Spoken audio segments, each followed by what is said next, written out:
क्या आपको पता है भारतीय पत्नियां कभी हार स्वीकार नहीं करती है। वो हार तभी स्वीकार करती है जब हार सोने का हो।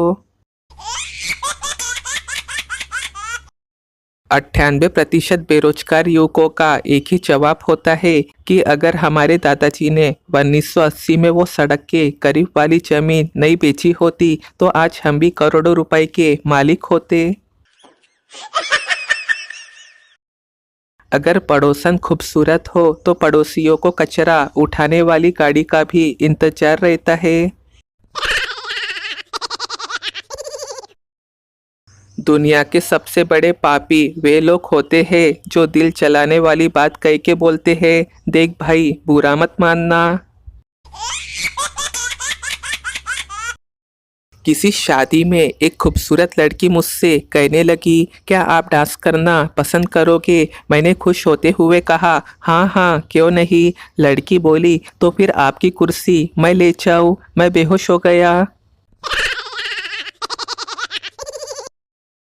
अमेरिकन नागरिक बोला, तुम भारतीय लोग अलग अलग रंगों के दिखते हो जबकि हम अंग्रेज सब सफ़ेद रंग के हैं।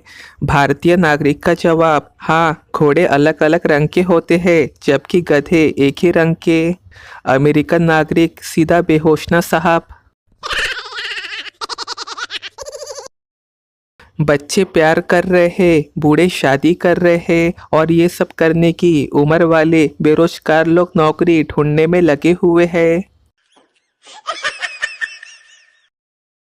लखनऊ के एक नवाब साहब को किसी ने गधा बोल दिया। नवाब साहब को ये बहुत नागवार गुजरा और उन्होंने कोर्ट में केस कर दिया। जज ने गधा बोलने वाले से पूछा तो उसने अपनी गलती मानते हुए माफ़ी मांग ली। जज ने नवाब साहब से कहा, नवाब साहब अब तो ये माफ़ी मांग रहा है, आपका क्या कहना है। इस पर नवाब साहब माफ़ी देने के लिए तैयार हो गए लेकिन शर्त रखी कि वो आदमी अब किसी नवाब को गधा नहीं बोलेगा। वो आदमी मान गया कि अब किसी नवाब को वो गधा नहीं बोलेगा। जज ने मुजरिम को बरी कर दिया। जाने से पहले उस आदमी ने जज साहब से पूछा, योर ऑनर मैं नवाब साहब को तो कतई गधा नहीं बोलूँगा, लेकिन एक बात बताइए कि गधे को तो मैं नवाब साहब बोल सकता हूँ कि नहीं। जज ने कहा, गधे को आप कुछ भी बोलिए, कोर्ट को उससे कोई लेना देना नहीं है। वो आदमी नवाब साहब की तरफ मुड़ा और बोला, अच्छा नवाब साहब चलता हूँ। ये सुन नवाब साहब बेहोश हो गए।